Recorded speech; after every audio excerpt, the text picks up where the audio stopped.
Hello students, आ चुके हैं फिर से एक न्यू थ्योरम के साथ। थ्योरम 9.5 बहुत इंपॉर्टेंट है, ध्यान देना आप लोग इस पे रिलेटेड आगे एक्सरसाइज आपको दिखेगी बहुत अच्छी सारी। थ्योरम 9.5 कह रहा है equal chords of a circle. ठीक है, एक सर्कल, अब देखो यहाँ दो तरीके से हो सकता है क्वेश्चन में, फिर बताऊंगा आपको ये चीज। पहले तो कह रहा है इक्वल कॉर्ड्स ऑफ सर्कल, एक सर्कल के ना दो कॉर्ड्स हैं और वो दोनों क्या है, इक्वल है। या तो ऐसा समझो, या फिर और द कॉन्ग्रुएंट सर्कल, या फिर मैं दो सर्कल से भी समझा सकता हूँ ये चीज आपको।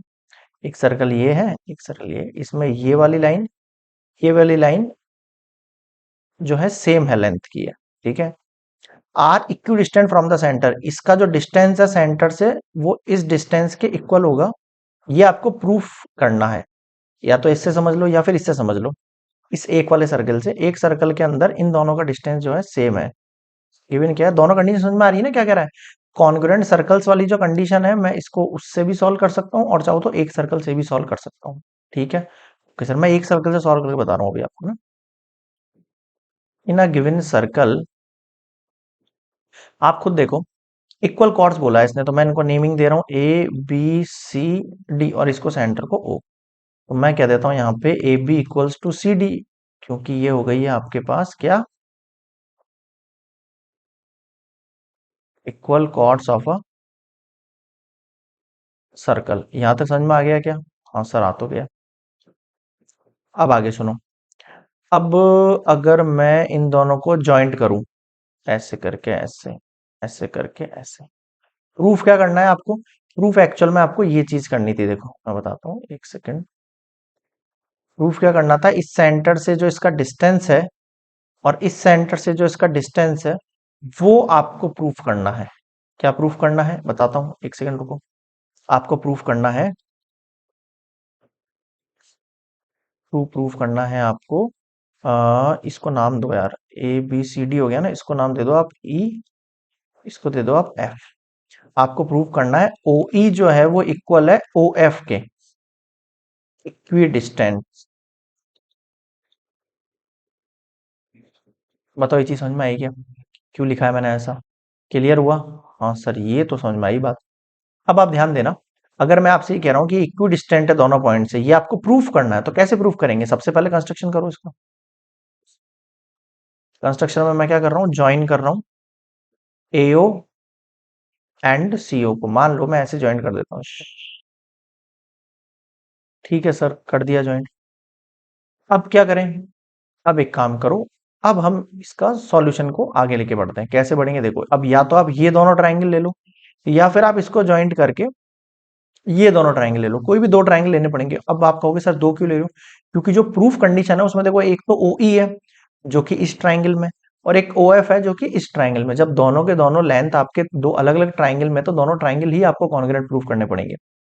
तो मेरा प्रूफ शुरू हो रहा है, देखना कितना ईजी है।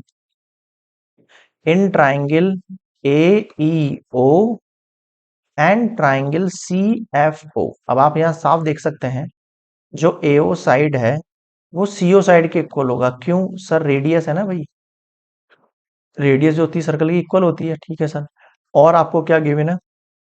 A B equals to C D given है। हाँ सर गिवन है। अब मैं इसको बोथ साइड हाफ से मल्टीप्लाई कर रहा हूँ। क्या कर रहा हूँ? Both side multiply by half. अब इससे होगा क्या वो सुनना, इसको भी हाफ से मल्टीप्लाई कर दिया और इसको भी हाफ से कर दिया। अब जो ए बी का हाफ है, आपको पता है जो सेंटर से एक लाइन जाती है वो परपेंडिकुलर होती है, पहली बात तो। सेकंड थिंग, वो इसको इक्वली पार्ट में डिवाइड करती है, जो रेडियस कॉर्ड के ऊपर लाई करती है ना, वो इसको इक्वली पार्ट में डिवाइड करती है। ठीक है सर, अगर ये इसको इक्वली पार्ट में डिवाइड करती है, तो मैं जो ए बी है उसका हाफ ए ई भी लिख सकता हूँ और ई बी भी लिख सकता हूँ। तो मैं क्या लिखूंगा, लेकिन मैं लिखूंगा यहाँ पे ए ई, और यहाँ इसका हाफ मैं लिखूंगा सी एफ। समझ में आ रहा है? क्योंकि ये दोनों हमारे काम के हैं। ठीक है, यहाँ से हटाता हूँ, दो सर्कल वाली हटा देता हूँ। दो सर्कल से भी कर सकते हो इसको आप, प्रूफ है ना, उसके अंदर रेडियस क्योंकि इक्वल होती है, दोनों सर्कल कॉन्ग्रुएंट होते हैं, तो इस तरीके से।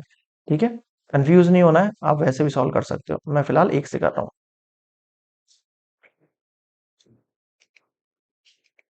एक सेकेंड, ओके। हाँ, अब देखो दो चीज निकल गई है आपके पास, दो क्या तीनों निकल गई ना? नहीं नहीं नहीं, तीनों का निकल गई। ये निकल गया है, ये निकल गया, दो साइड निकली। और एंगल ए ई ओ जो है वो इक्वल होगा एंगल सी एफ ओ के, और ये 90 डिग्री होगा। इसका रीजन है ए ई, सॉरी, ओ ई। ओ ई परपेंडिकुलर है ए बी के ऊपर और ओ एफ परपेंडिकुलर है सी डी के ऊपर। ठीक है, आप यहाँ पे रीजन भी लिख सकते हो। थ्योरम इससे पहले जो हमने थ्योरम देखी थी, इससे पहले वाली थ्योरम देखी थी हमने परपेंडिकुलर वाली। एक मिनट, कौन सी थी वो थ्योरम आपकी? Perpendicular line drawn from the centre of a circle to bisect the perpendicular इस परपेंडिकुलर 9.4 थ्योरम, है ना? तो इसका मैं रीजन लिख सकता हूँ यहाँ पे, थ्योरम 9.4। इससे लास्ट वाला लेक्चर में समझी थी हमने वो थ्योरम। ठीक है सर, ये दो 90 हो गए। अब आप देखो triangle A E O congruent triangle C F O, property क्या लगेगी वो इंपॉर्टेंट है, उस पर थोड़ा सा आप ध्यान देंगे, गौर करेंगे। देखो, एक ये साइड है, ठीक है सर, एक ये साइड है और एक ये एंगल है। अगर ये 90 डिग्री है तो 90 डिग्री के सामने वाली एक साइड होनी चाहिए। बिल्कुल सर, और बची भी कोई भी एक साइड का पेयर, या तो ये और ये ले रख लिया हमने, सी एफ, ये वाली साइड का पेयर। तो मैं कह सकता हूँ A E O congruent triangle C F O reason R H S rule. कुछ क्लियर हुआ? हाँ सर, हो गया। आर एच एस रूल से दोनों क्या हो गए हैं? कॉन्ग्रुएंट हो गए। अब कॉन्ग्रुएंट से आपको क्या मिलेगा? आपको मिलेगा ई ओ या फिर ओ ई इक्वल हो जाएगा ओ एफ के। किस प्रॉपर्टी? सीपीसीटी के थ्रू। कुछ आया समझ में? हाँ सर, ये हो गया आपका हैंस प्रूफ्ड। अब बताओ क्या नहीं आया? इजी है ना क्वेश्चन? बस आपको बेसिक अच्छे से आने चाहिए, और मेरे हिसाब से आपको जो लास्ट चैप्टर्स हैं 6 7 8 वो बहुत अच्छे से आने चाहिए। आपने बहुत अच्छे से प्रैक्टिस होनी चाहिए, आपको फॉर्म को ब्रेक करना आना चाहिए, आपको ट्राइंगल्स की प्रॉपर्टीज आनी चाहिए, फिर आप इस टाइप के जो थ्योरम्स और क्वेश्चन है बहुत इजीली कर पाओगे मेरे हिसाब से। क्लियर हो गया? चलिए, मिलते हैं नेक्स्ट वीडियो में नेक्स्ट थ्योरम के साथ। अब तक के लिए गुड बाय, टेक केयर, और प्रैक्टिस करते रहना सभी स्टूडेंट्स। आपको देखने से नहीं आएगा, प्रैक्टिस करने से ही आएंगे मैथमेटिक्स। ओके।